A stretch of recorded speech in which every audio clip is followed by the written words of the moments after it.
Hello, I've decided to do a YouTube video to show you how to make red onion chutney. It's really simple, it's dead easy to do. There's no fancy ingredients like red wine vinegar, white wine vinegar, apple cider vinegar, etc, etc.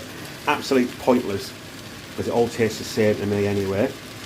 What inspired me to do this video actually is I'm getting fed up of seeing these YouTube ingredients, or sorry, I'll rephrase that, getting fed up with seeing these recipes on the line where they use all these fancy ingredients that cost an absolute fortune to get into your house, and you can't taste half of them anyway. So I thought I'll show you how to make it simple on a budget. Probably costs less than a tenner to make, you know, quite a few jars. I think I made some last week and I made about 3 or 4 jars of it. So 1.5 kilos of red onion, 300 gram of brown sugar. You can use white sugar. It shouldn't make much difference really. I've got malt vinegar, which is 200 millilitres. Costs about 39 pence, maybe 50 pence I think, from a supermarket for a bottle of it. I use lazy garlic, smoked paprika, a little bit of Worcester, a little bit of balsamic vinegar. And that's all you need. It's simple, and a few jars to put it in. So we're going to soften these onions up right now, and when they're all nice and softened, I'll show you the next step.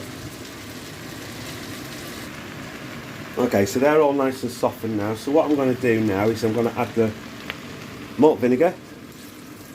In that goes. I'm going to add this brown sugar. In that goes. I'm going to need 2 hands to, oh hang on, I've never done this sort of thing before. I need to get a tripod or something. Hang on. Dash of Worcester, balsamic vinegar. I usually put in 3 tablespoons, but that's about right. But put 3 tablespoons in. I just guess it by eye, and I'm never usually far off. I'm going to need the garlic and the paprika in there, and I'm going to need 2 hands, so I'll be back in 2 seconds. Okay, so I've put the lazy garlic in and the smoked paprika. Put about half a teaspoon of paprika in, and then you just give it a good old mix around. So bear with me 2 seconds while I use 2 hands. Okay, so I'll just give it a mix around. The next video I do, if I do one, I'm gonna get a tripod or something. Anyway, what inspired me to do these videos? Like I said, I keep seeing these internet videos that are just full of ingredients you can't even taste half of it. So everything is, cooking's really simple. It's dead easy to do, and you know, something like this, you can't beat this at Christmas or any time really, with a nice cheese, Stilton preferably, blue cheese. So what we're going to do is, we're just going to knock this down. We're going to wait until it starts to bubble, and then I'm going to just knock it down to a number 5, maybe a 6, and then you leave that till it thickens right up. And then I'll show you the next step. Okay, after a little bit of a quick tidy up, and I've knocked the pan down to a 6 now on my hob. It's bubbling away nice, so you just leave it. You don't have to watch over it. You don't have to, you know, hover over a pan all day long. Just leave it, do its thing, check it periodically. And I'll come back to you. I'm going to make myself a brew. That's a bit too hot actually. I don't know what's going on.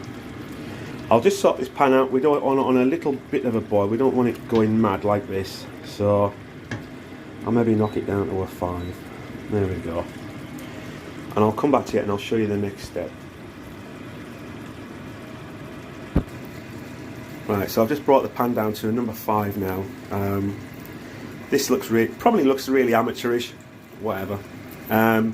Was my first go at doing a video. So I've put it down to number 5. We're just going to let it simmer. Just give it a stir periodically. And we're waiting for it to thicken up really nice. It'll reduce loads. It'll be quite sticky, and depending on how thick you like your chutney, it's up to you. But you cook it more, the thicker it'll get in the pan. But bearing in mind, when you put it in the fridge, it'll thicken up even more when it's cooled down. So I'll show you how I have mine. But at the minute, this is dead simple. It's quick, snappy little recipes using cheap ingredients. You know, I aim this video at people who are on a budget or can't really cook. It's the simplest thing to do. Okay, so you just keep coming back periodically. You know, like I keep saying, you don't have to stand over a stove all day long watching it, but you just keep coming back, give it a bit of a stir around. Sorry about the camera angles. Get one of them head cameras, couldn't I? I don't know. Anyway, you got any suggestions? Make it nice suggestions. Can't be honest with negativity.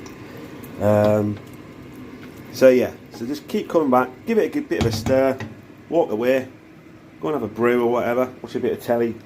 Keep coming back every 10-15 minutes, just checking on how it is until it starts to thicken up.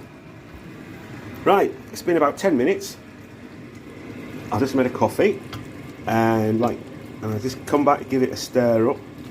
It's starting to thicken now, just ever so slightly compared to what it was.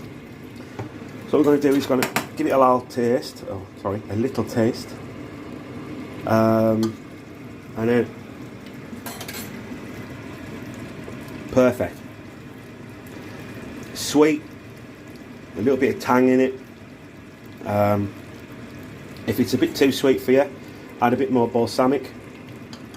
I might just put a tiny amount of salt in that. So bear with. So I'm only putting a little bit in. There we go, just that much. Be alright, I think. Give it a stir. Get off the back of a spoon. There we go. Please excuse me, kitchen. Right. So, and then keep tasting it, because what you taste now is what it'll taste at the end. So that's about right. You want it nice and sweet with a little bit of a tang, maybe a little bit more balsamic vinegar.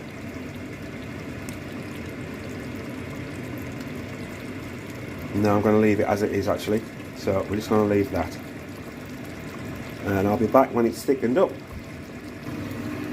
So I've just I'll focus this for a start. I've just turn the heat up just a smidge. It does take a long time, I'm not going to lie. It takes thick end of an hour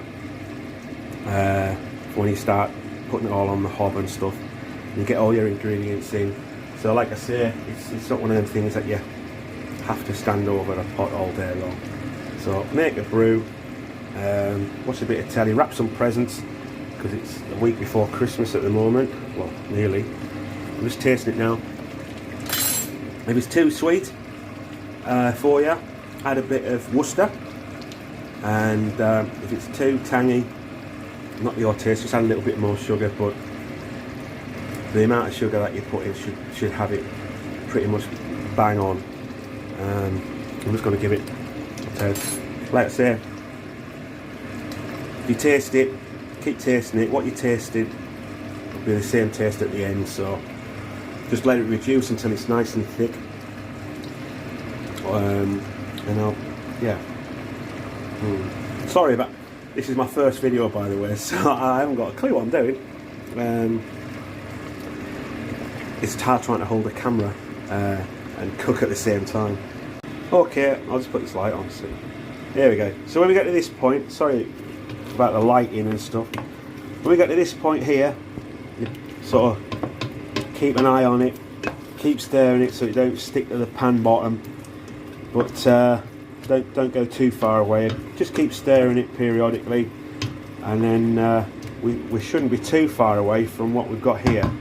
Okay, I'll be back in a minute or two. I don't want to keep these videos long-winded, but yeah, so we're not too far away now from what we want. So when it gets about this consistency,